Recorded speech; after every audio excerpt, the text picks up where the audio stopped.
Okay. I better get your channel up. All right. Okay.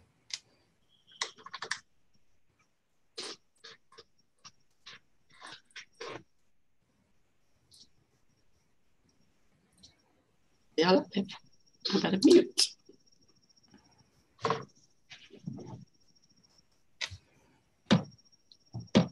Okay, I think we're live.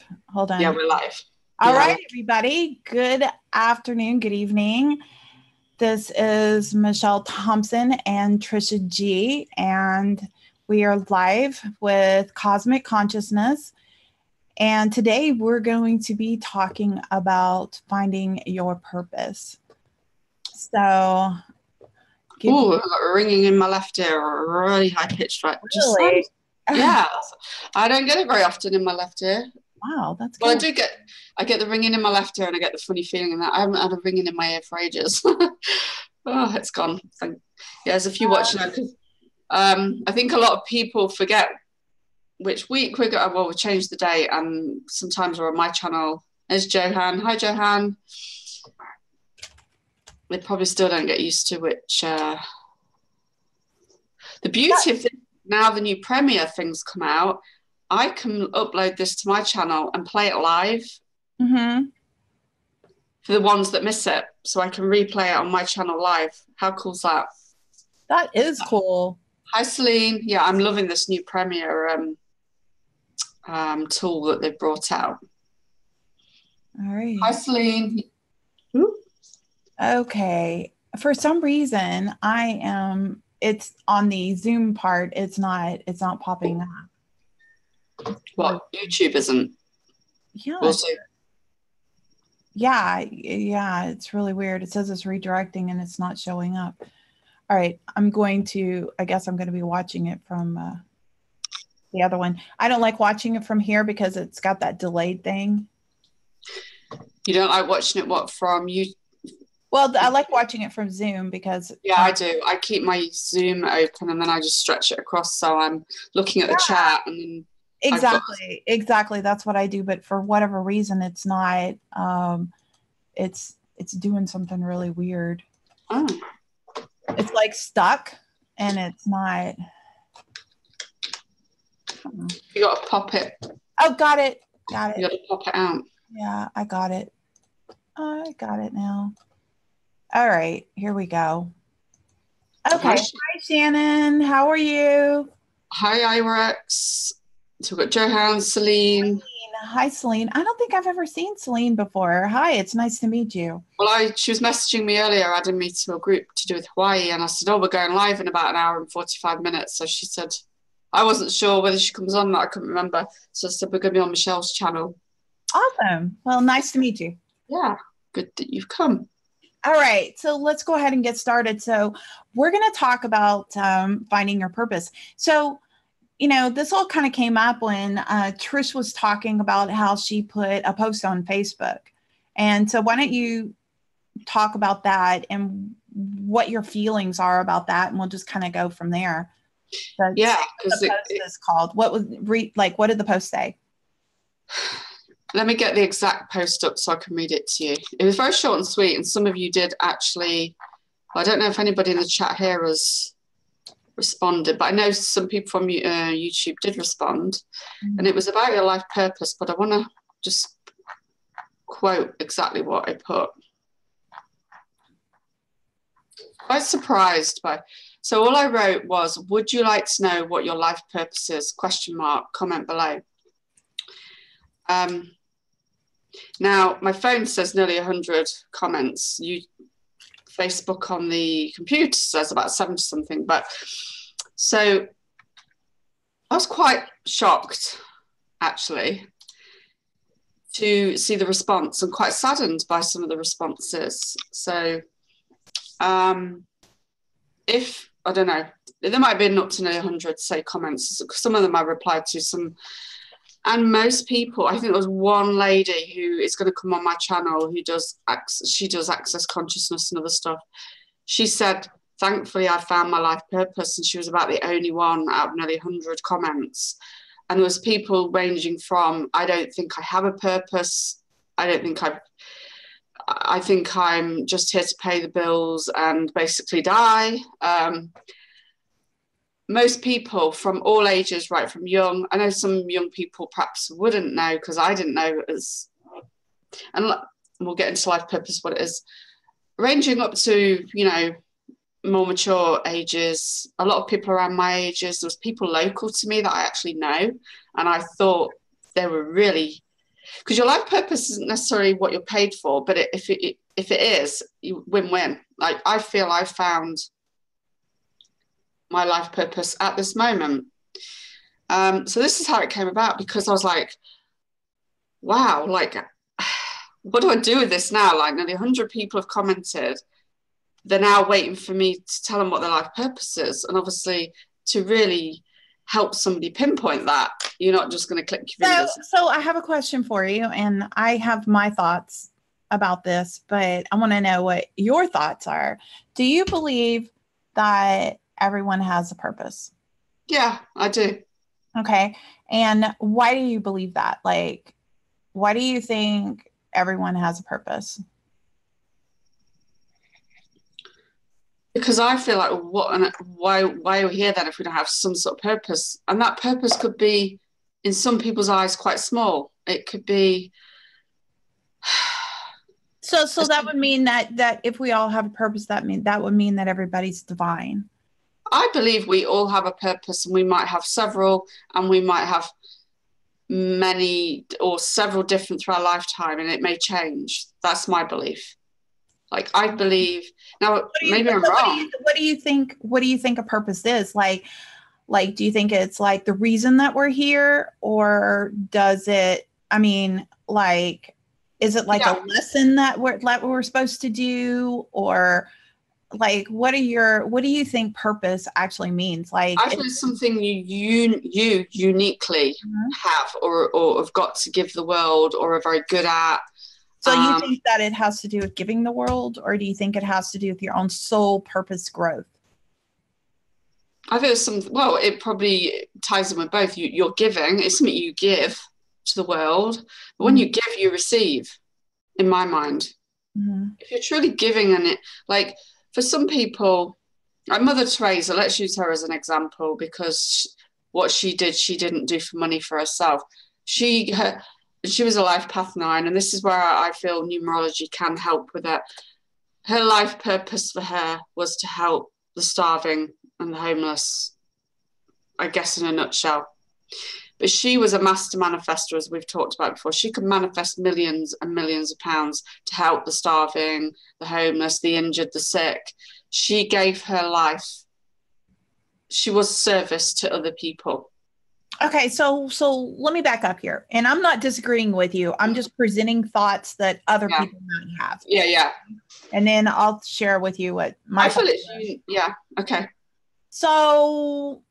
okay. So obviously I feel like this is my life purpose. Okay. Yeah. And I'm on the bandwagon about it, but I'm going to play devil's advocate for a second. So if I look at my mom, for example, or even my sister or my brother or something like that, but let's look at my mom, for example. She's worked hard most of her life.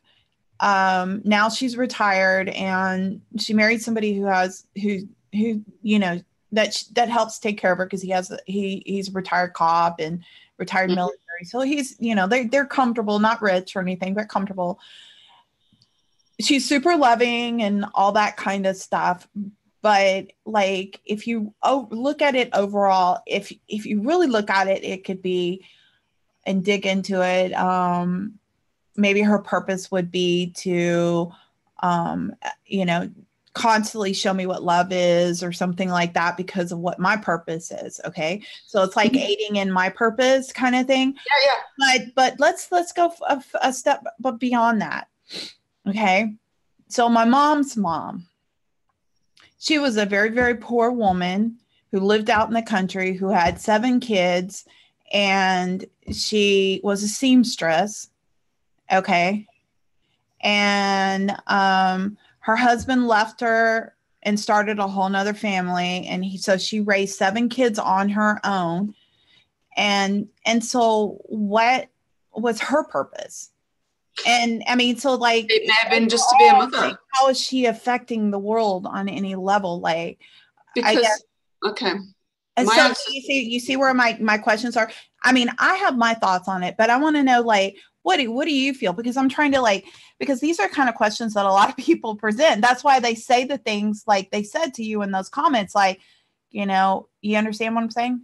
Yeah. So my answer to that would be, what if your grandmother's purpose was to be a mother and bring up those 7 children really well, who your mother may have been one of those children who then had you, and you did something miraculous in this world. Like, there are examples, the people that have created penicillin, invented penicillin or whatever, or something that saved. And your life purpose doesn't have to be massive like that. But to me, what if your life purpose is just to be, just as a small, that's dumbing it down, to be a mother. And that is massive. Because that is the reason why I asked. Because I say just being a mother that's simplifying it. What if it was to be a mother, bring up your children really well, and you don't know what those children you've nurtured are going to go on to do, and to do great things. You may not have come here to be a famous, like, writer or artist or inventor, but you may just have come here to be a mother or father that's nurtured these children that went on to do something great. That's my belief. Do you think that the purpose thing has anything to it's simultaneous to destiny, or let's see, what is some of the other words that people say, fate? Or it's kind of like you come into this world and you're like, okay, you make a contract. Okay, I'm going to do this, this, this, and this. And then you have soul contracts with other people that help you. Then you have lessons that go along with it. Do you think that all encompasses a purpose? It could be, but I think we all have unique gifts that we've come in this world with, regardless of what anybody else has got. Like Tim's saying, it can be explained in your Vedic chart very well. I feel it's in your numerology chart. It gives a really good indication, because like what you're drawn to doing and what I'm drawn to doing are slightly different. Like, you want to do the public speaking, and you can see our life path 8 and 9 are very different. It doesn't mean to say they can't come together. So I feel it's the signs of it in astrology and numerology, but I feel they're unique gifts that we've got, and it could appear to some people to be, well, that doesn't seem worthy, just being a mother. Well, that could be absolutely massive. Like, for example, the company that I'm involved with that has created a retreat for women that were sexually abused, their mother had, I think there's 7 of them actually. Her life purpose may have just been to create them, that have now gone on to create this amazing company that helps women heal from sexual abuse for free. So her life purpose to some may have been, oh, well, that's just been a mother, What about the times that we live in right now, and this whole awakening thing? Do you think that all the souls that are being born in this world might have something slightly more elevated? Maybe, but to me, a life purpose doesn't have to be massive and huge. And well, I'm not talking about massive and huge, but like kind of like the domino effect. So maybe your purpose is to, maybe you are a star seed or something like that, and you come into this world very specifically to awaken and then help awaken others. Like, you awaken 5 or 10 other people, and then those people awaken 5 or 10 other people, and those people awaken 5 and 10 other people. It's like a domino effect. I mean, you could actually have a couple of purposes, actually, don't you think? I think you could have a couple going at one time. Yeah. Like, it could be, I'm using the mother thing because I know there's a lot of women that are obviously mothers, and I feel that is one of their purposes. Like, I've just made a video separately that I'm going to send to people. Part of my purpose, I think, is being a mother, but less so now because he's older, but I'm still a mother. And then my purpose doing this, but my purpose years ago was different. but maybe I've still had this underlying unique gift that's always cared about people and humanity. And well, I feel like one of my purposes was to raise both of my children and my son, to get him to a point to where he could be the person that he is, or my daughter to get over certain things and to be the person that she is. And I feel like that has been probably out of all the purposes, because I believe I have multiple purposes, but out of all the purposes that I've had or have, even what I'm doing now, to me, that's more important. It's like so much more important that I raised them a certain way, that they became the people that they are, because their place in this world is honestly, to me, more important than my place. And I'm not trying to downplay myself.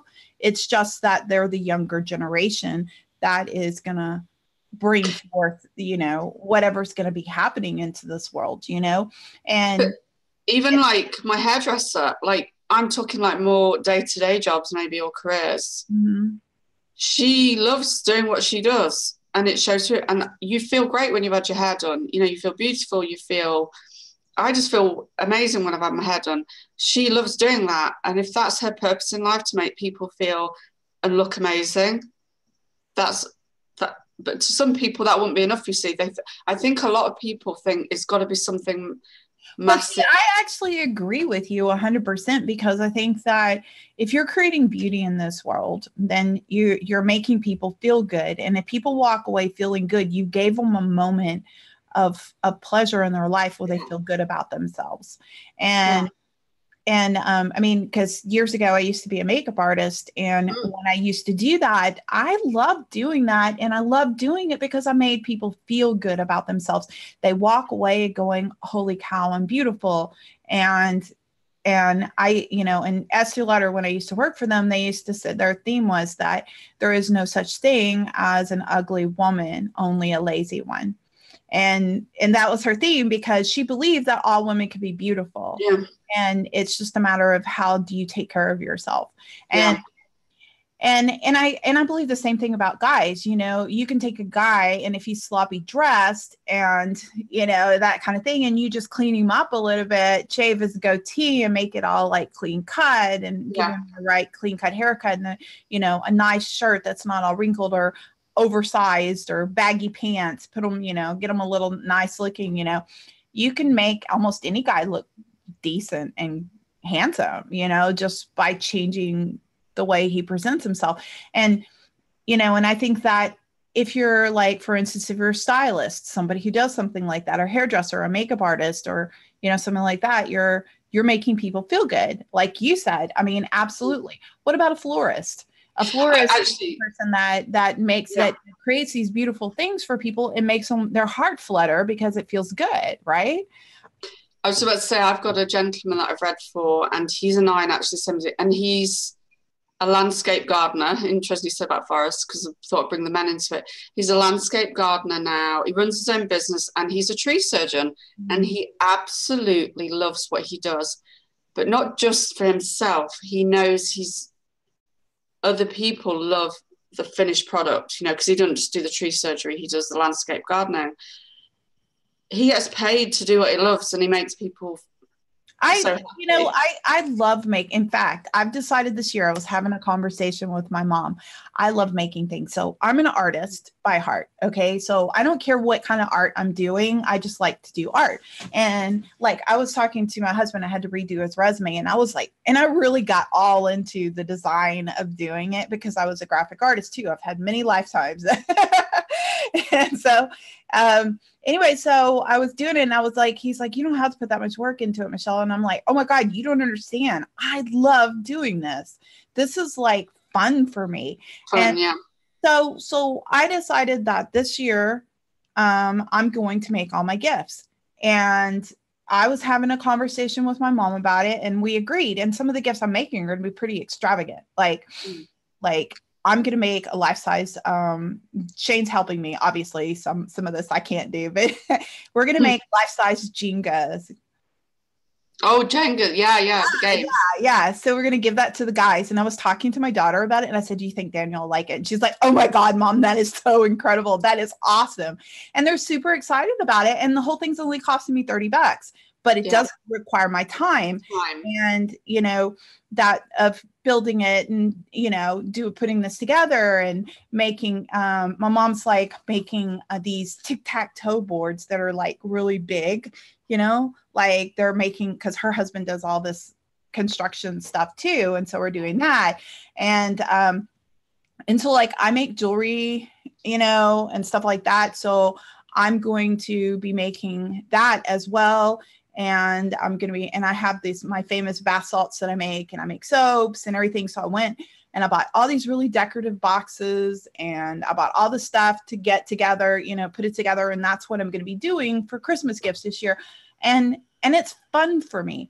And so like, because I feel like that when I do things like that, I feel a sense of purpose. No, it sounds really weird, you know, but it's like I feel like really happy. Like it makes my heart flutter. Yeah, because also people, I feel when people make the effort to make you a gift, you know, that can sometimes mean more than someone that's just gone to the shop, bought you anything. I thought, when they've made something that they know that you'd love, and it could be, you know, a lot less of value in money, it can be more, feel so much more than a shop bought gift, depending what it is. Obviously, if you knew somebody really wanted something from a shop that, you know, and they couldn't afford it themselves, that might be a different thing. But I feel something you've made and you're really good at it I think there's a lot more meaning to it, because you've took your time out of your day to do that. Yeah. And so I, you know, I feel a sense of purpose when I'm doing it. So sometimes you're, you know, so I kind of feel like overall, I feel like my purpose was to be a mother.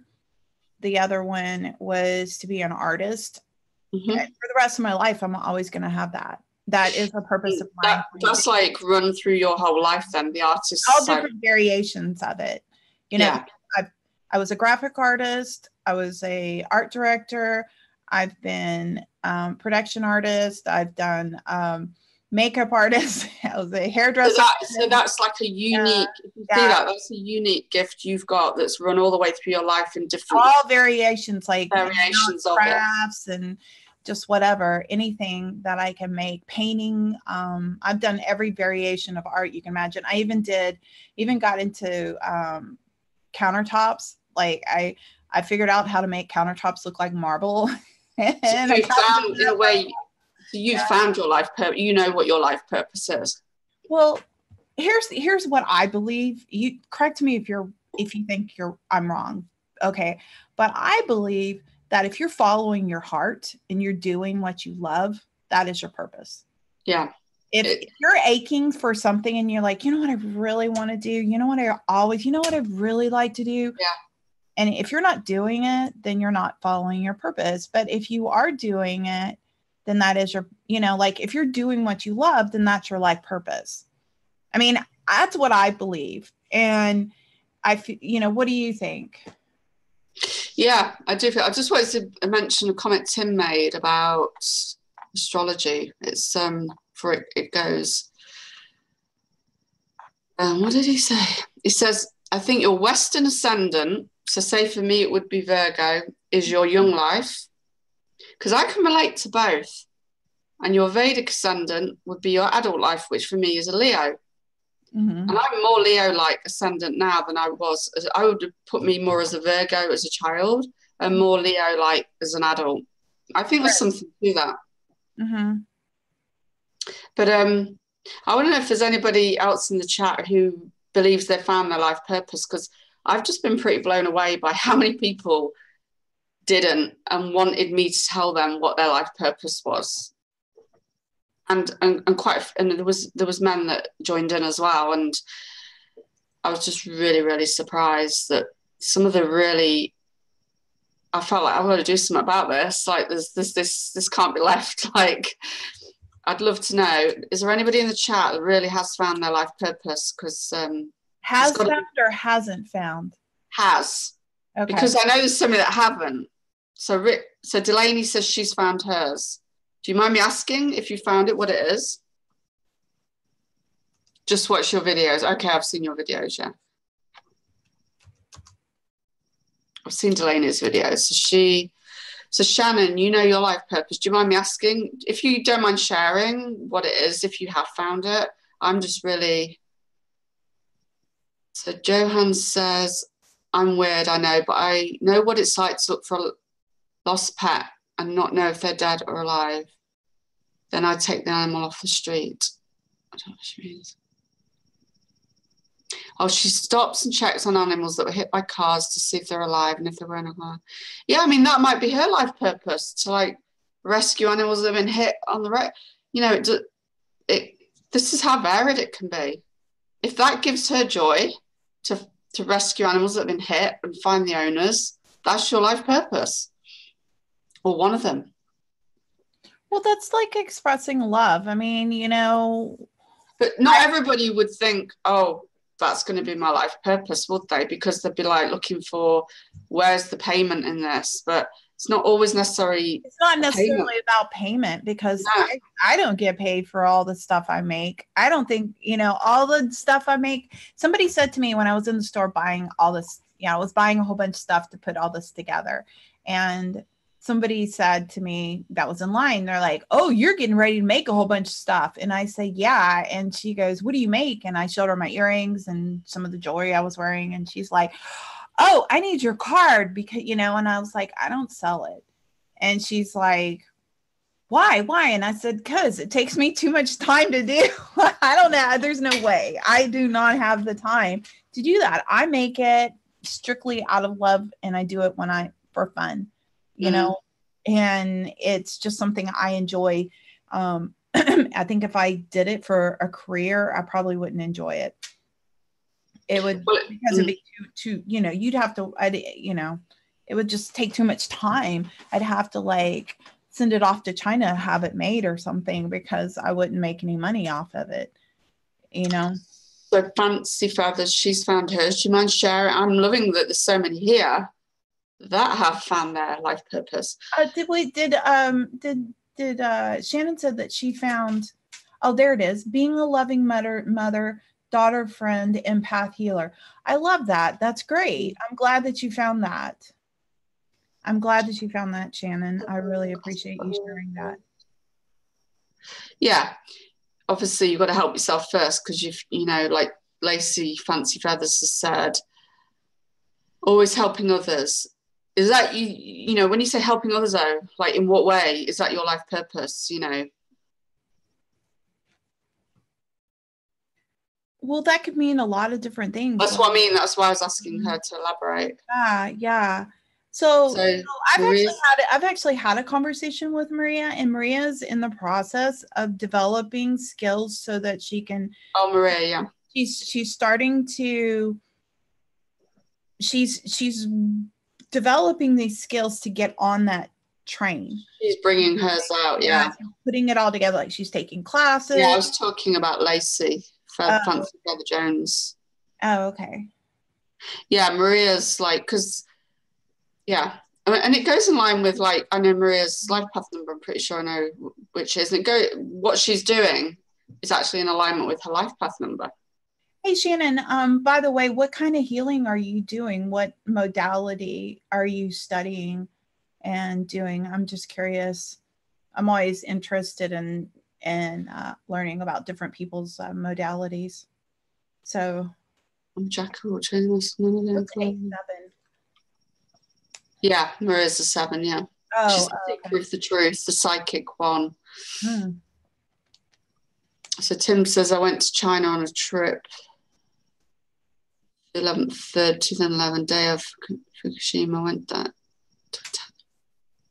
By the way, I don't want somebody to think that I didn't see the. Hi, Wendy. Delaney made a comment earlier about comedy being healing too. It is. Comedy is healing. You could be a comedian. That could be your life purpose.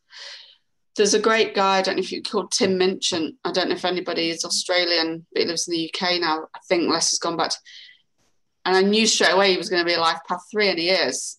But his life path, his purpose, I feel, is to entertain. He's a comedian. He's an amazing pianist. He's crazy, wacky. He writes West End play music. He's definitely living his life purpose and now gets paid very well for it. Wait, what does that mean? Tim said his Vedic chart said I was in China checking on a past life. Because he said he went to China in 2011, the day of Fukushima. I'm going to say this wrong. Fukushima. Probably said that wrong. Or Fukushima. Went to a town 30 miles from where the moon was. During my astrocartography birth chart, I didn't discover astrocartography till 2017. So astrocartography tells you when you were born where all the planets went through different countries and what's good for you, what's not good for you, where you might have spiritual events, or where if Mercury's running through it, it might be a great place to go and write a book or something like that, from what I've been told by an astrologer. So he went to China in 2011, but didn't learn about astrocartography to 2017. So it's not like he planned it.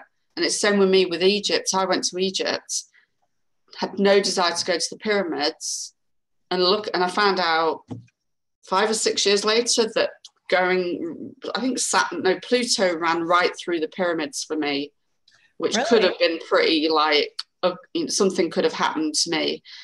And I had no desire to go, and I couldn't explain why. Thankfully, my partner at the time had been many times. He wasn't bothered, so we stayed at the coast, and that was fine for me.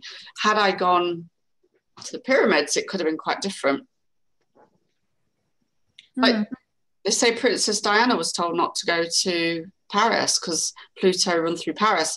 How true that is, I don't know, but that's what I've been told. And she was warned not to go.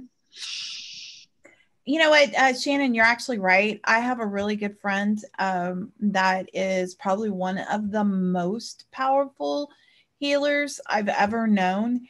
And she's actually was somebody that actually pretty much healed my back. I was having some serious issues with it, and I had gone to several different healers before, but she's never had any kind of formal training.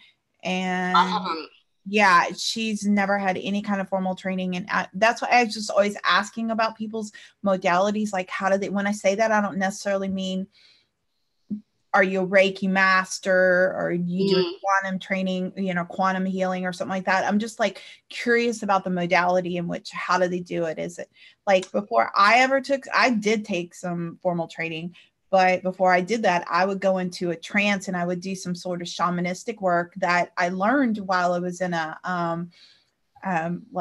in meditation. And it was very, very powerful. And so, but anyway, so my friend, she would put her hands on me, and I felt like it would feel like ice going across my back. And sometimes she wouldn't even like, she would just sit across me. She's like, are you uncomfortable? Are you okay? And I'm like, my back's really hurting me today. And she'd just sit there and she'd focus. And then all of a sudden I go, holy cow, I feel like I got ice on my back. What's going on? She goes, I'm sending you energy right now. And I'm like, holy crap. The next day, boom, it was gone. So then I started having her do hands-on, like, all right, I need you to work on, now that I know you're good and you can just send energy to me, I need you to like literally like do like concentrated focused work on me. And after that, it was like, boom. She's also the one that did the magical prayer that helped with my shoulder. And I couldn't even function, and she did that with me. And the next day, I mean, I was functioning off about 20% of my energy, and I told her my meridian fields were just all messed up from the, from the car accident. And anyway, and she's the one who did it. And I'm telling you, she's super powerful. She's amazing. So that could be her. There was no formal training. It's just that when I say modality, it's like, I want to know like how you do it. Like with her, she said that she would go in and she'd imagine like kneading and sewing and energy kind of funny, you know, like she would see little lines and stuff, you know, and do it. I'm always curious, like how internally, what's intuitively, like, what are you doing? You know, that's always, I'm always really curious. And with my helped my back pain with EFT. Yeah. Okay, great. Yeah, that really helped. And when Georgie was on the 11th, she did a Golden Tower activation. And was it the Golden Tower one or the other one she did? And I felt something like it was shifting energy. It was like somebody put a spike through my mid back and something shifted. It was really interesting. Wow. But with Lewis, I mean, I don't do hands-on healing with people as in for a profession, but what I used to do with him, because he couldn't sleep and often his back hurt, I used to hold his feet. His feet were very cold a lot. Now I put that down to his heart. I don't know if it could be something else. I'd hold his feet in my hands because my hands would be really warm. And I'd just get him to close his eyes. I'd close my eyes and my third eye would just flood with color. And but all I did was I was just sending love to him, because I guess it was easy when it's just sending that loving energy. And I used to say to him, are you seeing anything like here, you know, in your third eye, teaching him what that was? And he, like, mine would be green and he'd say it was green. And then one day we both saw a tiger in our third eye at the same time. Wow, that's kind of neat. And he's a tiger in Chinese astrology, and it was really weird. We both saw a tiger that same day at the same time. You know, my husband is a natural healer as well, and it's the weirdest thing. Like he started, like I would tell him, I was like, just kind of rub my back for, this is how I discovered it. I go like, my back was hurting. And I was like, just rub my back. And I'd start feeling like electrical currents, like going into my back. I was like, holy shit, you know, and then it would like stop hurting. And I was like, okay, something's going on here. So I was like, you need to have, because he didn't have any kind of nothing, like Shannon, you know, a billion times more than, like, he didn't even know what energy was. And so he was just doing this intuitively without even realizing he was healing. And so I basically started like, read this book, go to this class, do this, you know, because I was trying to get him to learn. But you should see the animals around him. It's the weirdest thing you've ever seen in your entire life. Like, I feel some people don't need all that. They've just naturally got it. And it might even complicate it when they start reading books. And I actually agree with that. But for him, he didn't, you know, it's like, I couldn't even have a conversation with him because he had no idea. Like, it's like every 2 minutes, he was like, what does that mean? What does that mean? I was trying to have a conversation with him about Bitcoin the other day. And before I could even have a conversation about something very specific I wanted to talk to him about, I had to do all this other explaining about all this other stuff. And that's how this went. And that's why it was like, I don't even know how to go about talking to you until you learn all this. And, you know, and so it was, and that was years and years ago. I mean, since then being around him, I've learned how to dumb it down a lot to explain to people things from a very, you know, a different perspective. But yeah. Like Maria says, she used her son as a subject when his shoulder was hurting and used her crystals, sent out loving healing vibrations, and actually felt good afterwards. He said he felt an electrical current. His pain dissipated and was able to go back to work. So, I mean, it's interesting. I'm so glad we've got so many here that do you feel they found their life purpose? I was just so surprised. Well, I'm actually really happy that everybody here seems to feel that they're living their life purpose, because I run into more people that aren't and don't. And they'll, like, I have a client that I absolutely adore, and he's one of my favorite clients, and he's always saying, I want to do what you do. I want to do what you do. But he's not he's not doing it. And I was telling you on the phone, Yeah. I've had multiple people tell me this, and I was like, all right, here's the path on how do you get there. And so go do it. And, years later you check in with them and I'm doing accounting or something like that. And I'm like, what? That's not anywhere close to what you said you wanted to do. And I also feel if your cup's empty and you're really run down and ill, I'm not quite convinced people have found their life purpose if they're at that. I don't know. It could be just me. I think the bottom line is if you're doing what you love, and you wouldn't be doing. If you're doing what you love and you love what you're doing, then you're living your life purpose. Bottom line, no matter what it is, you could be petting cats for a living, But I feel you'd be pretty healthy state because you'd have a really positive state of mind. I agree with that. That's what I believe. It could be petting cats. It could be looking after cat sitting. I know people that cat sit, dog walk. I would like to find somebody who has a life purpose of taking care of dogs because. Or the cuddling one. That's the new thing. In Houston. There's this new thing of cuddling. People are paid to go and cuddle people. What? Yeah, have you not heard of it? No. People are paid to go and cuddle people, hug. They're going to lie with them maybe for an hour and they just hug, because it just shows there's been so much disconnection. There's so many people living on their own these days.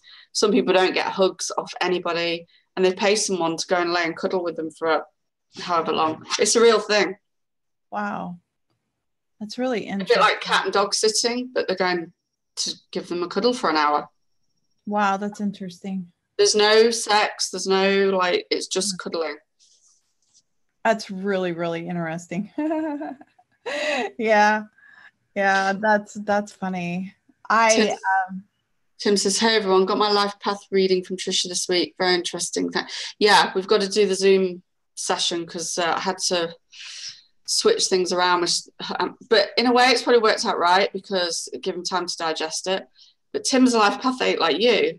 I'm not going to. He's got a lot of healer numbers in his chart, so I wasn't surprised, to be honest with you, because he just seemed very interested in the spiritual side of life and healing, like Vedic astrology and bees, because he has bees and he's very passionate about them. I think he was quite surprised to see the healer numbers it got, that were quite different to the go-getter CEO life path number 8. It's interesting. That's really interesting.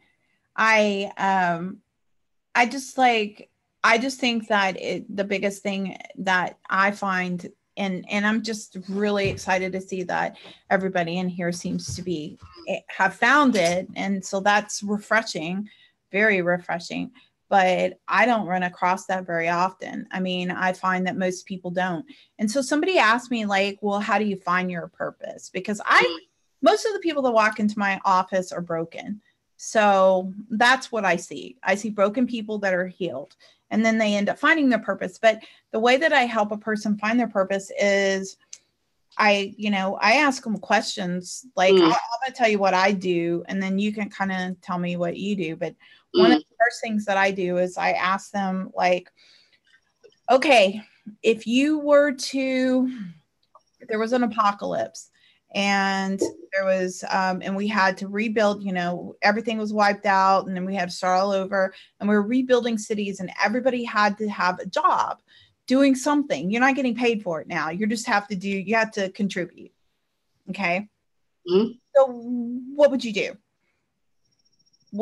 You're just volunteering to do something. What would you do? What would I do? Anybody can respond. You can say it. And so what? For me, I do what I'm doing now. See, then that means that you're doing the right thing. So, yeah. And when I ask myself the same question, I would also be involved in making things beautiful. And, which is what I do right now anyway, because my daughter called me. She's the cutest thing in the whole world. She called me because she was at Hobby Lobby, and she's like, all right, I'm buying stuff for my mantle and Christmas decorations. She goes, and I really like this one thing, but some guy told me it was gaudy and and I just don't know what to do. I'm so overwhelmed. There's so much stuff here. And so I said, so she put me on FaceTime and she had me, so I'm walking through the store with her and I'm like, oh, buy that, get that, do this, da, da, da. And she's like, see, when you don't know what to do, call your mom. And so I'm like telling her, I was like, all right, what do you have? This, you should do this, pick 3 colors, don't go overboard. So we decided on white, silver, and green. Mm-hmm. And then I Googled a whole bunch of pictures of different mantles. And I said, okay, here's some of the stuff that you want to do. Cause she was showing me like, I like this. And I was like, get this one, not that one. And I said, okay, now here's some ideas, and I'm like sending her pictures of stuff that's similar to what she bought. And I said, okay, here, do this, wrap this in and do like this and da, da, da, and put it together like that. And she's like, oh my God, such a great idea. She sends me a picture of what she did. And she did, she's like, all right, this is it so far. And she did a great job and it looks so good. I was super excited, but I feel like that's kind of like, that's what everybody calls me for. Like my mom says every year she calls me and tells me to do her mantle. And my daughter asked me to step her through the process because she wanted to do it. She's still creative, Yeah. But this is new for her because she's never owned a house before and had to decorate a mantle before, And so, and it was a little overwhelming. But that's kind of like my thing. I mean, like, I like to help people organize things. I like to help people decorate. I like to make things beautiful. And I think my other thing would be linked to animals with that. If we had to start again and there was animals that needed rehoming, mine would be partly to do with animals as well. Like when we were offered the cat, like I couldn't get that cat in my hands fast. I'm like, yeah, we'll have it. And if I had the space, I would have. If we were allowed, I would have more. A cat lady. Yeah. Would you have other animals besides cats, or would you just would you have like a zoo, or would well, you? That is really spooky you've just said this, because you don't know the video I've just made earlier. So I've got this dream that it's going to require money. And I have discussed it before, but you might not have heard it, where I'd like to be in a position where I have like a mini zoo, but not big animals, so like goats, guinea pigs, rabbits, small like animals. I love goats. They're really cute. For children particularly that either have been abused or have grown up in disadvantage, where they've not been shown love, don't know what love is, and they can come and learn. Because through animals you can learn, because when you're taking care of an animal, it's teaching you empathy and love. And that's such a great idea, Trisha. That's what I would love to do. If I had the financial resources and space and I could afford to do it, that's what I would do. And I've had that dream for a long, long time. And I actually just made a video talking about that you're just saying, what about other animals? Things like guinea pigs, rabbits, nothing, maybe little ponies, nothing too big, because obviously you start getting into a lot more cost, expertise, whereas when it comes to horses, you need to be. So yeah, that is something that I would, and I've always been an animal. I used to rescue snails and stick insects. I had an empty aquarium at home with stick insects and snails in, not the most like pretty animals, and that's what I used to collect when I was little. That's so crazy, right? It's just funny because it's like you and Shane would get along so well. Like he goes outside and he sees a little lizard and he walks up to it and he goes, well, hello, Mr. Lizard. How are you today? And he just starts talking to the lizard. And I'm just like, oh my God, you're so funny. And it's like there was a baby seagull. I'd never seen a newborn seagull had fallen out of its nest from the top of the building. And I said to Liz, what are we going to do? Like, there's no way it can get back up there. Its mother can't get. I was going to ring the RSPCA and everything, but by the time I got to do something, it died, sadly. They'd fallen off the roof down the drain pipe. But I was going to ring the animal rescue services for a baby seagull. Whether they would have come out for a baby seagull? I don't know. And he's like, Mom, they're not going to come out for a seagull. I mean, he's an animal lover. But that's how so far. funny. That's funny that Shannon said she used to collect rocks in jars with water. And you know what I used to do, Shannon? This is so funny. When I was a kid, I used to take, I don't know why I did this. It's a weird why children do what we do. But I used to take rose petals or any kind of flowers, the petals, and I'd put them in water. And then I would say that I was making perfume. Yeah. And I would take the water and go. That's so cute, isn't it? I know. I did that when I was a kid. I know it's the silliest thing, but I used to do that. Like, it just reminded me of that. I totally. But that's you in your flow, like in your that where there's nobody. When we're young like that, that's when we're acting more pure, because our ego isn't getting in the way, thinking, don't be silly, you can't do that. And like, maybe you'd be great at making real perfumes, you know, putting perfume. You know what's really funny is that I've actually taken like all different kinds of essential oils, and I mean collected like a whole plethora where I had like hundreds of them. And every time I would go somewhere and find a unique flavor or something, I would pick it up. And Shane found like a whole group of them that we actually got at a vintage store. And we picked up a whole bunch of those too. And I started mixing them together and creating, and I bought these little, see, as an adult, I even did it. I went and bought these little like cool looking perfume bottles and stuff. And I started like mixing flavors together and try to like, does it smell like perfume? Smell it, you know. I was like trying to make my own perfume out of essential oils. I actually feel that maybe your childhood is also a great way to find your, like, go back to childhood. What did you enjoy? What like with me collecting unusual animals, you know, I had rabbit. We always, and it was me, we went to the pet store. I don't like pet stores. I had to take all 3 cats home. My mother, God bless her. Oh my God, Shannon, I swear to God, you and my husband, it's hilarious. You said I brought 3 cats home from the pet store. I said to Mum, we've got to have all, and I was under 10. I said, we've got to have all 3, called them Millie, Molly and Mandy. It was after like a book. 3 cats. I had rabbits, and we called them after my dad and his brother, Timmy and Tommy, who ended up escaping every day. I had guinea pigs. I always had to have animals, you know, small animals. And when we moved in the country and we had an acre and a half, my dad rescued the ponies, but I had a dog. We had geese. We had the guinea pigs later again. We had the rabbits. You name it, we had it. I loved all that. See, and that's interesting you say that, because that's another thing I usually ask people is, you know, like, tell me about your childhood. What did you want to do? Where you want to, you know, what things are things you liked and stuff like that.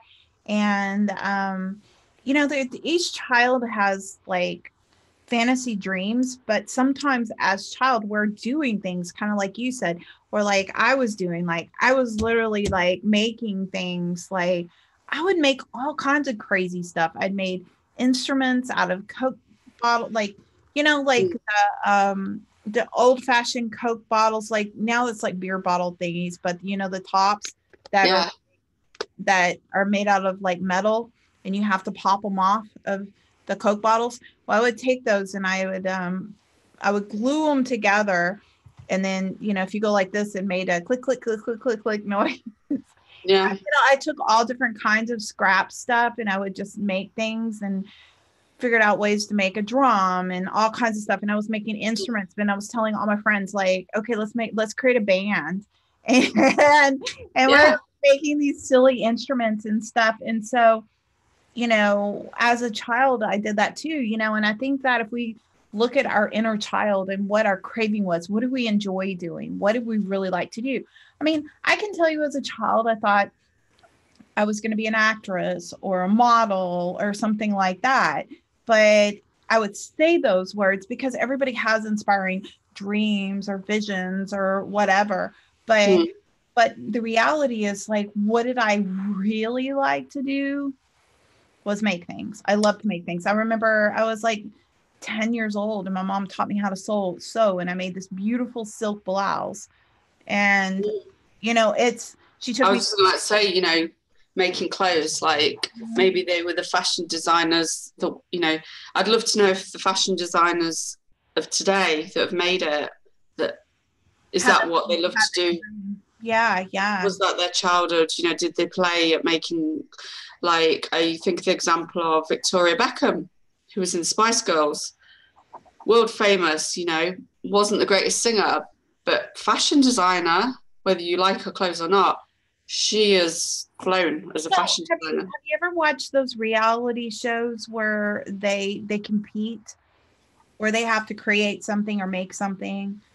Like there's some of them where they're making like they're painting the bodies, and then there's another one where they're creating a whole like complete different like look, like it's some kind of animated something. And, yeah, and then there's like one is called Face Off, and anyway, but there's and some of them are designer things, like they're designing clothes. Like there's one, I can't remember what that one's called, but it's like where they're competing. Like they'll say, okay, now you have to design a dress for a ball, or you have to design something for this or whatever. And it's this real competitive stuff. So when you hear about their stories, because in the very beginning, they always tell their story, a large percentage of these designers that are competing for a high-end position for a designer company, a lot of them say that they've been sewing or designing since they're really, really little. So yeah, I think the answer probably is yes.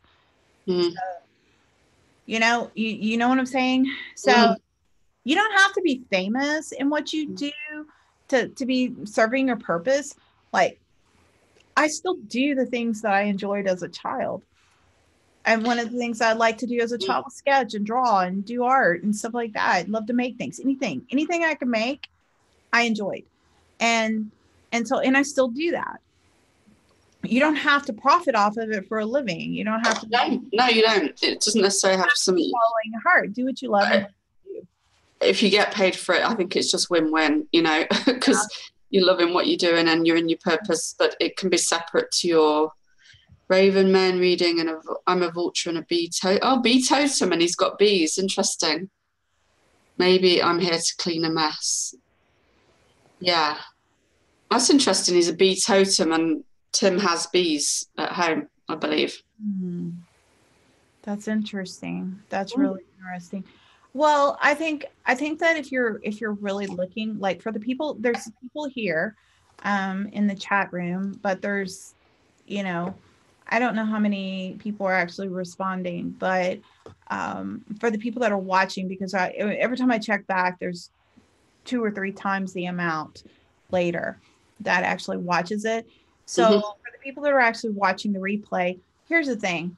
If you haven't figured out what your purpose is and you don't know what that is, the best thing I can tell you is ask yourself these questions. Like, what did you like doing when you were a child? Kind of do that. Or if there was apocalypse and you weren't like, you didn't have to go and get a job to make money to support yourself, and you just had to do that, you know, because you didn't have skill or whatever, blah, blah, blah, blah, blah.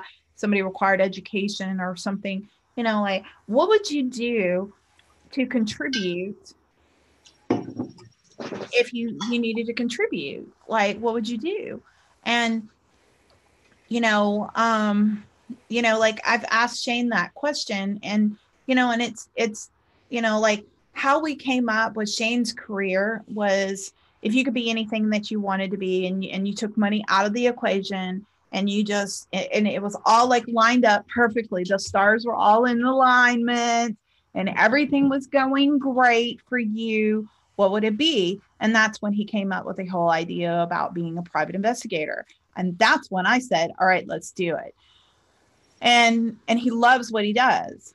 And everything's kind of like lining back out. Like he's starting to get busy again. And, he's back to making, because we had like a little, a moment, like during the summertime, it's a little slower for PIs, but everything's like picking back up, and he's, and things are going really well. And he's super excited because he's only working, he works like 30 hours a week now, and he's making 4 times the amount of money.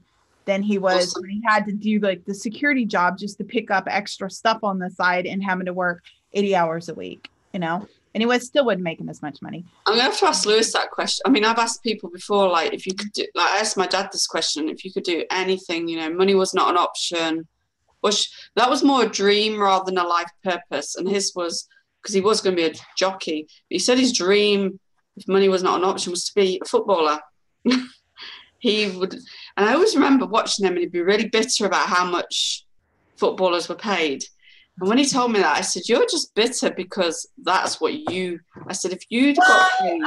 I think that, you know, but the thing is that that's not like really answering the question honestly. No, he can't play football right now because because you have to be recruited through high. I mean, just go back to his younger days. If he could have picked, it was just like a fantasy thing. Like, take all money out of the equation. What would you have really wanted to be if you could be anything?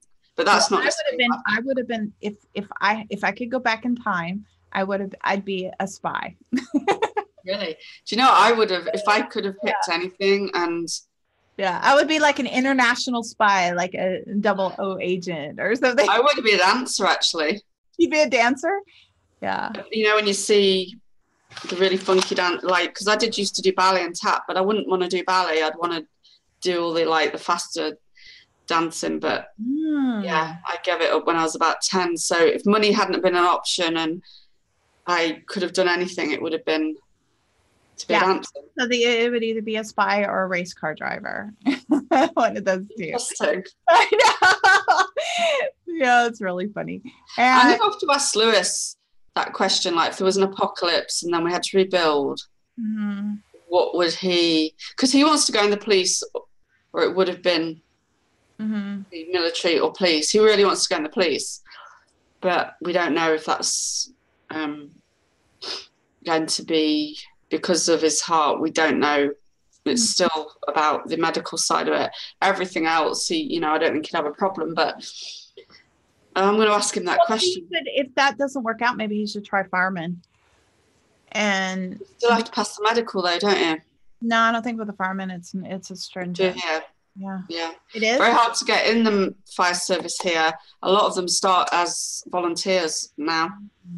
And to be in the police eventually here, you're going to have a degree at the minimum. Wow. They're changing it soon because he was warned we had a policeman come around about a situation and we got talking about it and he said, well, if you're going to apply, I'd hurry up because you're going to need a degree sooner or later of any type, but it's going to need to be a degree.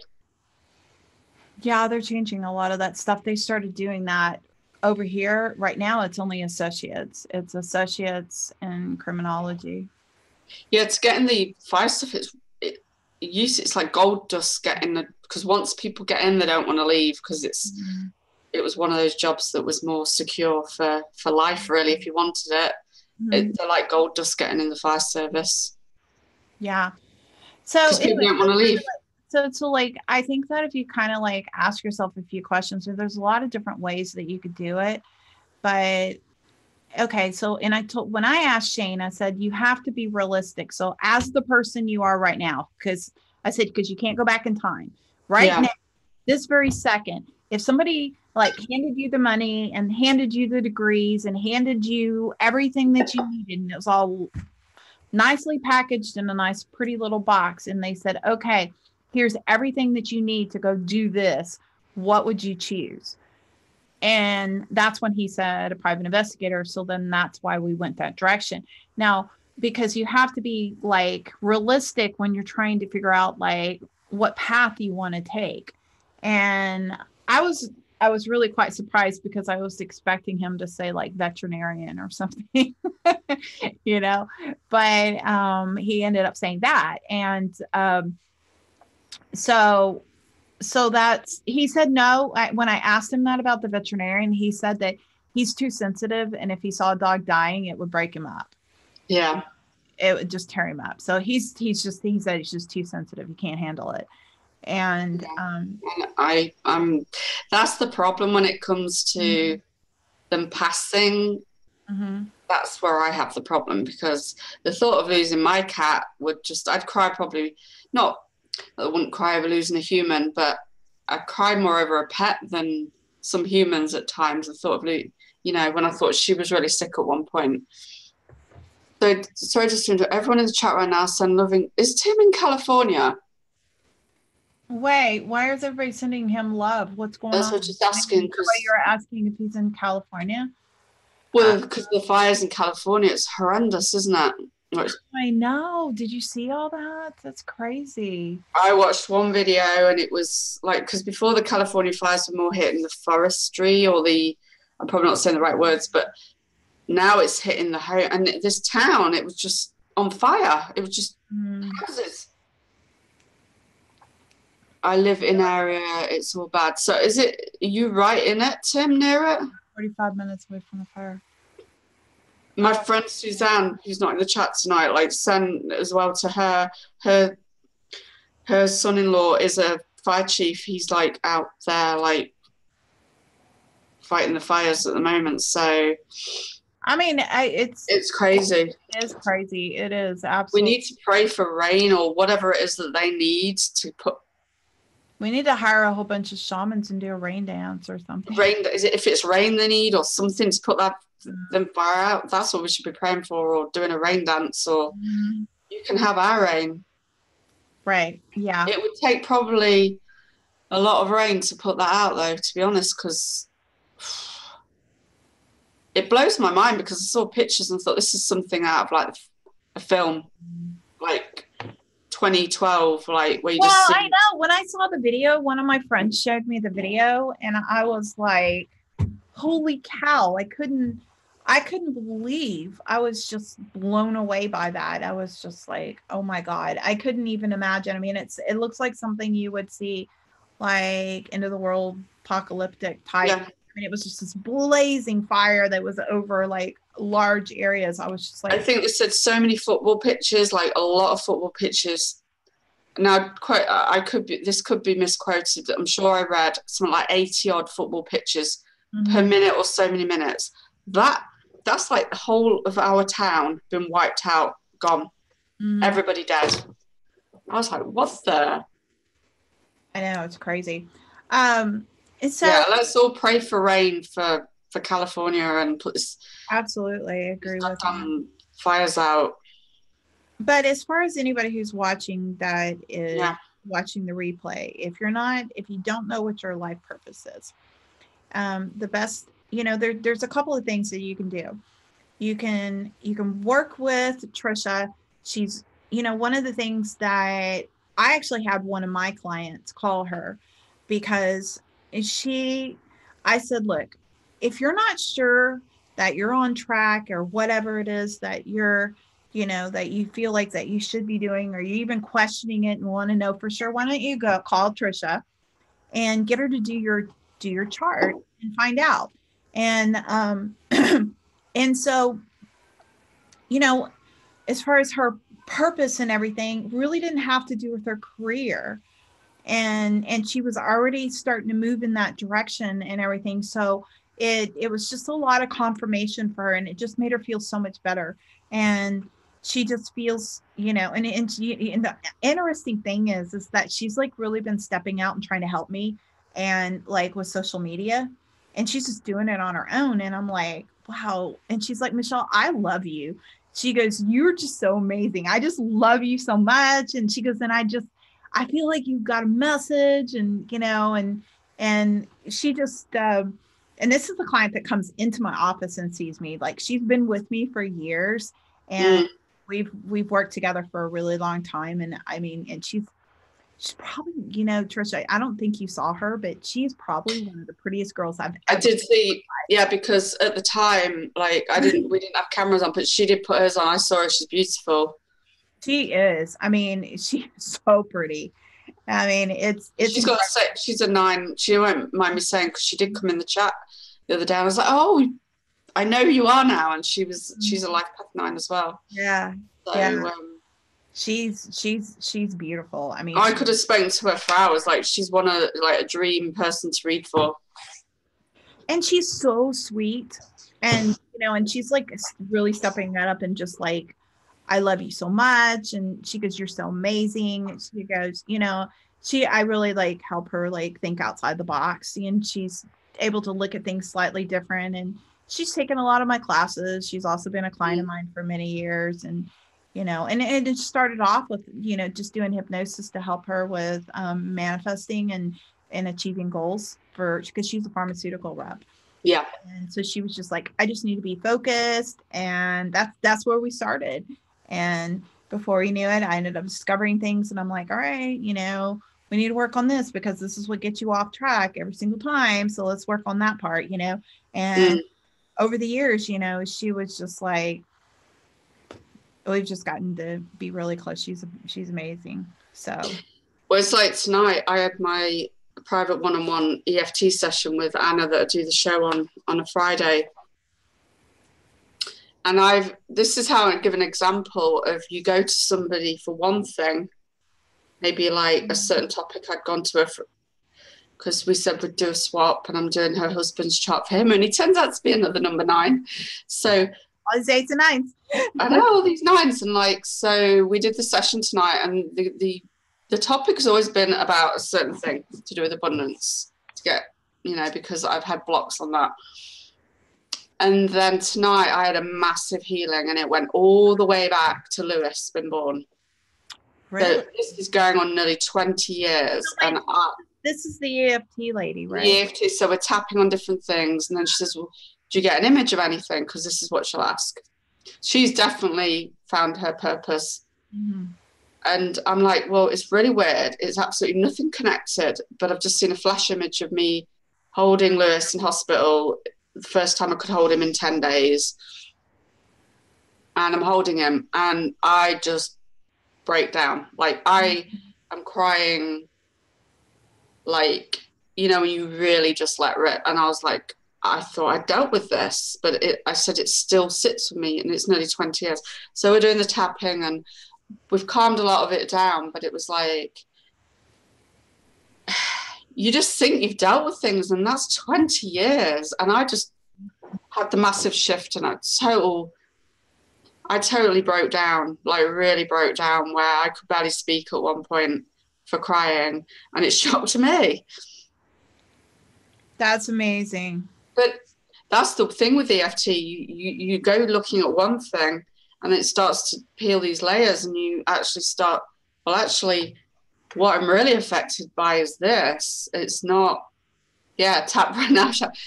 It's not, because we were focusing on something that come about my ex-husband again. So again, something that I thought I dealt with. And then we cleared that. And then my son came up, and I'm like, wow, you think you've dealt with this? It's like 20 years.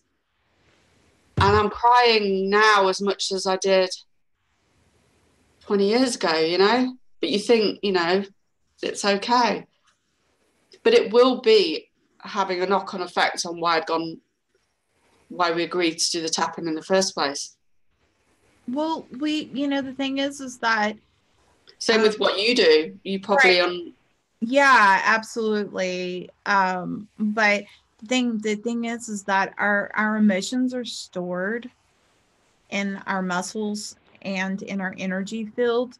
Okay? Yeah. Like when you're tapping and you're tapping on certain areas, these are certain areas that, you're releasing, energy that's stored in those areas, and you're doing that, you're saying certain things and you're tapping on it, and it's releasing that energy. And you'd be surprised at how those things, because there's certain areas, they're like what they call like pressure points, meridian points. Mm-hmm. Yeah.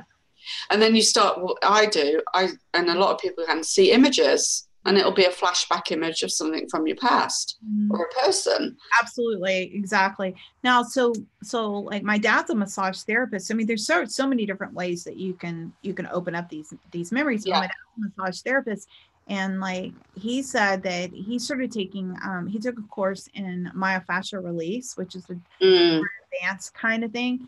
And it's more of it's not even really like a massage, because like massage is more like, comfort. There's and a lot of trauma can be trapped in your facial. Yeah. Mm-hmm. And so So what you're doing is you're kind of going like this, and you're like causing the breakdown of the fascia. So you're kind of like, it's a real weird thing. So like you're kind of pushing up and pushing down and that kind of stuff. And so what you're doing is you're forcing like an energy release, and emotions come up and people start crying, just belting out crying, you know. And so there's a lot of that kind of stuff that ends up happening from, you know, there's a lot of different ways. You'd be surprised at how long emotions can be stored. And so it brings up the whole thing about, you know, memory of our memory stored in our muscles. You could have had it 40 years, 50 years, you know, depending on your age. Like IRX has said tapping is a nice, fast way to change up a feeling. I think that's why I like it, because it's fast and it's, you know, I don't want to be sat in therapy for years. I've probably had more of a release doing EFT or hypnosis or whatever than sitting in therapy for 10 years. You know, people can be sat there for years and they just go, you know, feel no better. Mm-hmm. So, yeah. I personally, you know, I'm fascinated with the brain. So, and I'm all about like certain types of things. So I like working with altered dimensions and time travel. And so basically, it sounds a little woo woo, but here's the bottom line. Here's how it works. Basically, what you're doing is you're doing timeline therapy. You go back to the child, and when you go to the child at the trauma event, and you basically come as the adult self, and you talk to the child, and you alter the events based on helping that child deal with it slightly different. And so what happens is that when you awaken, everything kind of like resets, and things kind of like slightly alter. I had a client come to me the other day, and this happens to me every single time I do timeline therapy.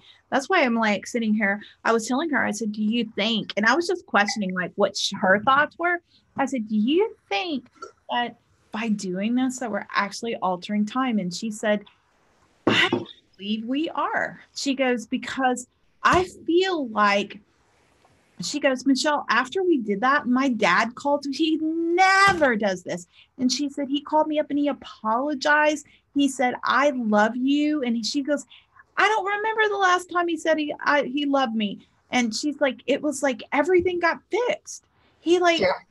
It was like, whoop, whoop. It's like everything had to catch up to get, like he had to do everything he needed to do, like, to get that timeline to catch up, to alter that timeline. So instead of her being on this path, she could go this way. It was the weirdest thing. And she says, no, I think that it created like it's like when you do something like that, you create like what do they call it? Like a paradigm or a timeline shift or something like that. Like, I agree with you, because I heard a story recently, and it's about this forgiveness thing from Mind Valley. They were talking about it. And this person had been sexually abused, and they'd done this forgiveness technique and forgiven this person. And what happened not long after was this person made an apology, but made a video apologizing and admitting they did it. Like, they were so shocked that this person out of the blue contacted them, made this video and had apologized, admitting all what they'd done. After they'd done this forgiveness, they hadn't done it to get anything, but this was a knock-on effect. And that was another thing. It was like completely out of the blue, you know. That's not, it's and then this is like a whole nother show, and probably we should do a whole show on this, because I just had a conversation, and it's like this altered reality or multiple dimensions thing, and Shane and I were just joking around, and he was like, he goes, you know, because I was like, no, that's not true. I do not say that. He goes, yes, you do. You say this all the time. And I go, that's a fantasy. I do not say that. And he goes, in my reality, you do. And he goes, you're forgetting I live in multiple realities. And he goes, and by the way, so do you. And I was like, yeah, okay, I'll give you that one. And he was like, and then we started talking about it, and I was really like, I really started thinking about, my sisters talked about that, about shifting dimensions, you know, like moving in one and the other. And sometimes if I feel like something isn't like flowing the right way, I'll go into a really deep meditation, and I'll imagine myself in a different reality when things are slightly different. And Okay. I'll wake up the next day and everything seems to have popped back in place. And Interesting. I know. And it's like you're sitting here going, okay, you do this timeline therapy and you adjust the timeline and everything pops back in place. Or you just go into a meditation and you imagine a different reality playing out slightly different and everything kind of pops back in place. Like, I mean, I'm a big advocate for hypnosis. I feel done properly, hypnosis does work. I'm just curious, like, what's happening here? What, I don't know. It's really interesting because it really does affect things. And my sister's done it many times where she says, this is not my reality. Like she'll just sit here and go, this is not my reality. And I'll go, well, if it's not your reality and this isn't your world, then why don't you go back where you were? She goes, I will. And I'm like, okay. And I've seen her do that before. Like she's like, in my world, my daughter doesn't act this way and my husband doesn't act this way. And I'll go, okay. But is that denial or is that really her reality? Who knows? Who knows? With her, it could be both. Because I do know that she can time jump. She can also, what do you call it? She can jump into different parallels. Like astral travel? No. It's a weird thing with her because like she'll like experience something and then she jumps into a different universe or parallel universe. Quantum jumping, is it? Something like that. Like, but she does it. It's so weird because I've actually experienced her doing it. So like she'll come into the living room and she'll see something on TV and she goes, oh, is that about those people that got caught in this fire that this and this and this happened? And then her husband will go, how do you know about this? And she goes, oh, it was on TV 2 weeks ago. He goes, that's impossible. This is right. This is live. It's happening right now. She goes, no, it was 2 weeks ago. She did that to me many times. Like one time her son was in the hospital and I went up there to go see her and I was like, oh my God, you wouldn't believe what just happened to me, da, da, da. And I was telling her about this and she's like, Michelle, you've already told me the story. And I go, no, it's impossible. She goes, Michelle, you've already told me the story. She starts to tell me how the story plays out. And I said, Jenny, I just got the phone call 5 minutes ago. And she's like, how's that possible? I had something similar told me today. So Anna's got twin boys that are about mid-late 20s. And me and her have been friends on Facebook for a year. And I was like, well, because it come up with a notification the other day. I'm like, when did I can't even remember becoming friends with her. That sounds really bad. I just don't remember. And normally I'm quite good at remembering stuff like that. And she says, my son thinks we've been friends longer. She said, he is adamant that I've talked about you way before even a year ago. And she was like, I don't ever remember talking about it. She said, I didn't know you then. And he's adamant, he's a twin, that she's talked about me years previous. So maybe that's the Mandela effect. I don't know, but there's just like a lot of weird things. She's done it a lot. And I've like, I know that there's been times where I've woke up and sat there going, okay, I've just entered the twilight zone, and it felt very odd and felt like, okay, nothing seems right. This doesn't feel right. I've had like literal arguments with my husband and said, no, we had this conversation and he swears we didn't. And it was like, how can you have gotten this? And it's like, and so I don't know, girl, this is like a whole show that we should probably like do, because I'm not sure exactly what is going on, but I do know that by purposely doing it, I have seen the results of what's happened with myself and with my clients. I've literally seen it. And I've seen my sister do it too. Lisa, the other day he was out and guys were yelling, could not hear them. They were waving. They said a 10-point book ran right by me and I did not see it at all. What's a 10-point book? Is that an animal? Is that like a big, like, deer or something, a book? And he said he didn't even see it. The other day I was out with some guys and they were yelling. A deer, yeah, I thought so. Okay. They they said a buck. They said a 10-point buck So a ran. big deer, huge That's big like a deer. deer. Yeah, Yeah, ran thought right so. by and I didn't even see it. Okay. Yeah, still is taboo to my parents. Huh.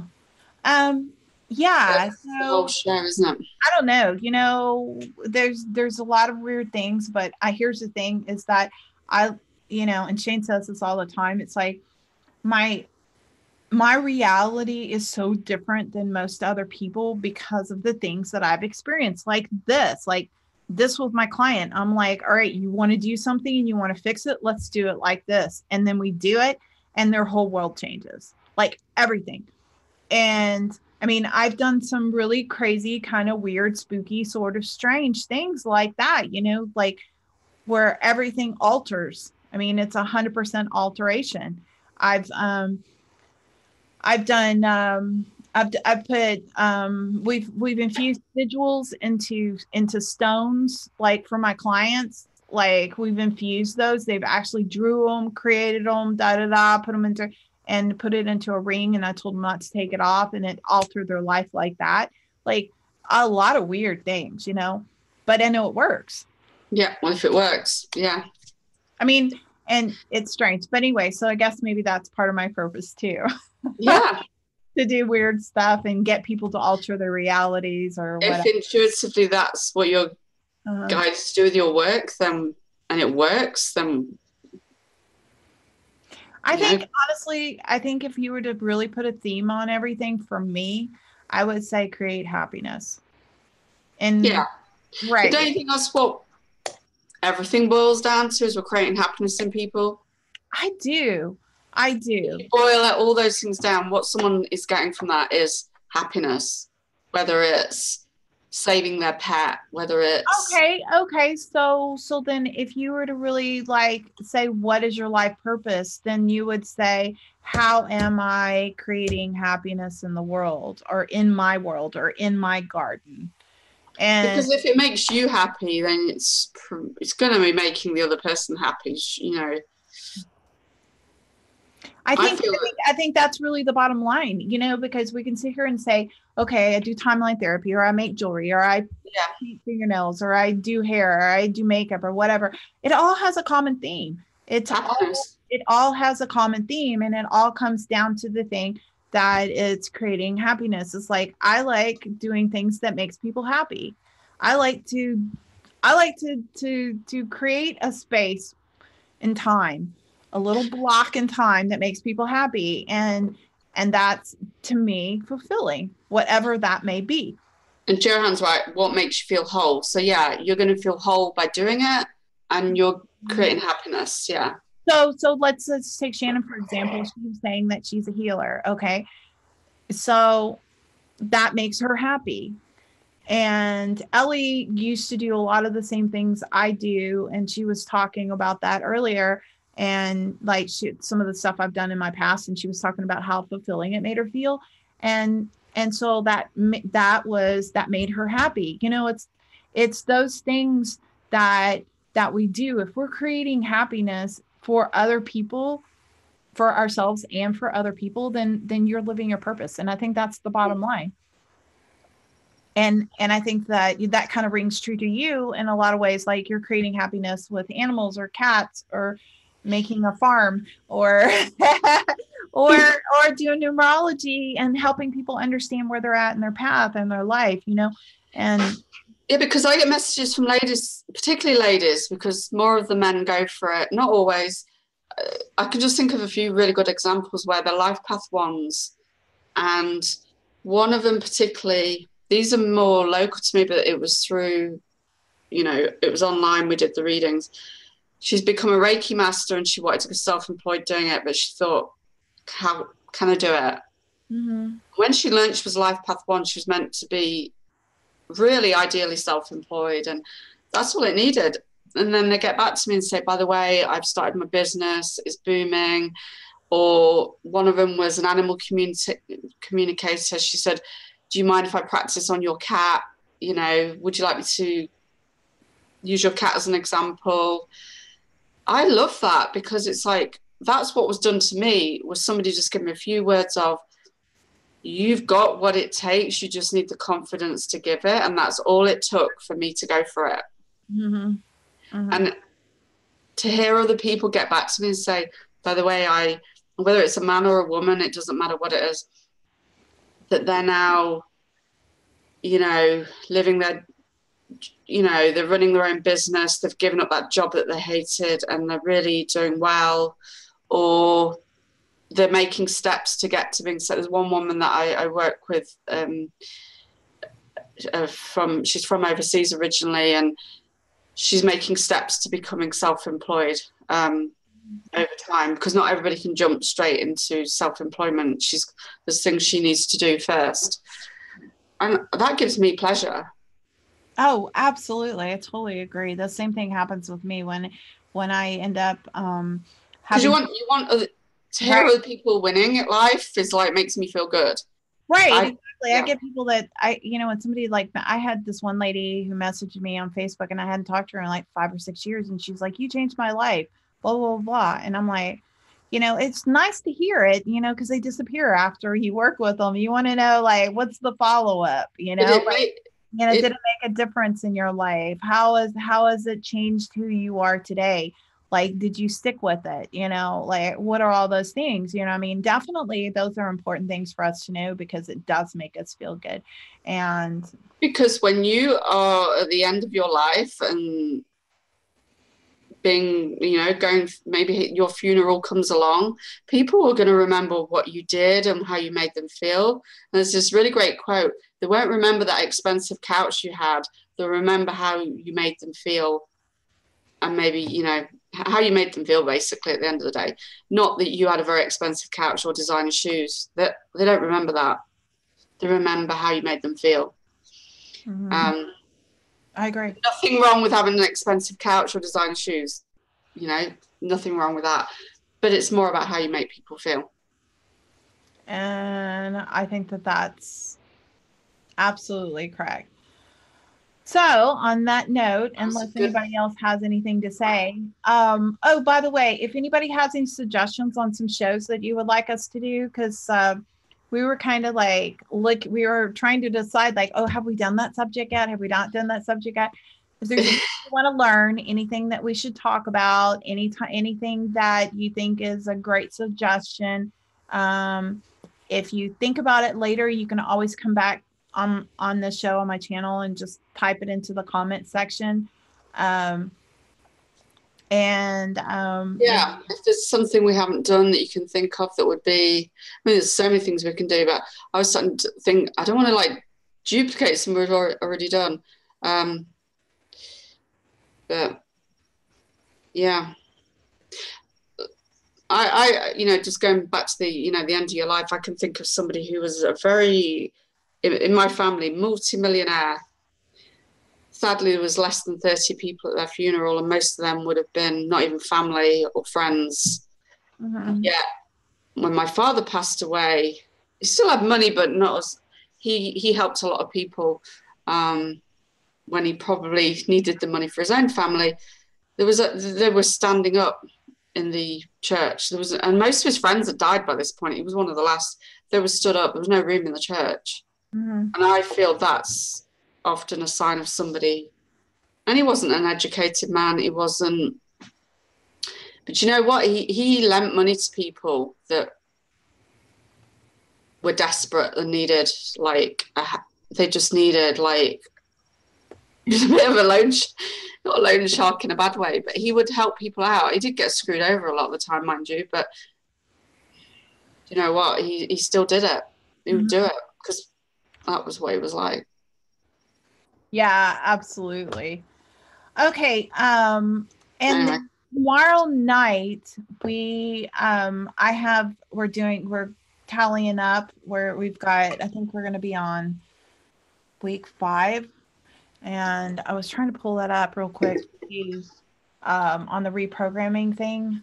like where we're at on this. Has everybody been doing their gratitude? Because we're accidentally, we've done them today. Yeah, exactly. We need He's to. been, I'll be honest, he's been, James, as I call it, like, everybody knows his name, I think. He's been better at this than me, as in, like, he will contact me to swap first. So I will give him the credit for that. I'm trying to see if I can pull this up and get. And I was very impressed that he really got into it. Oh, that's awesome. That is awesome. Yeah. So anyway, so we've got, I'm trying to figure out like what's the next chapter. And unfortunately, I am. Well, Josephine Smith, who I've not seen before, says, Dimitri here, my suggestion is a show, I don't think that's going to happen, is a show on integrating your Jesus and God in the Holy Spirit with the New Age wisdom and holistic healing been integrated. I believe God made everything. I'm sorry, but that won't be a show I'll be able to do because I'm not into all that. I actually know quite a bit about that kind of stuff, so I don't, you see. Yeah, I could do Michelle, that. that's Michelle's. I could do that on my own. Basically, integrating the Christ consciousness in a more evolved, like I wouldn't know upgraded version of. I cannot get Acrobat to open. Okay, so. All right, well, I feel James has done really well, and he's even sent me a picture of his mum's cat. I hope I'm not giving all his secrets away. I think it's his. Is it your mum's cat? I hope I don't mind me. He's got this huge black cat. It's like a panther, and yes, I will give him his dues. He's been very good at being grateful for just the small things, even or big things. Cool. All right. I'm still trying to open this damn thing so I can tell you what subject we're going to be on this week. It's like, yeah, sorry, I'll let you find it. Yeah, Josephine.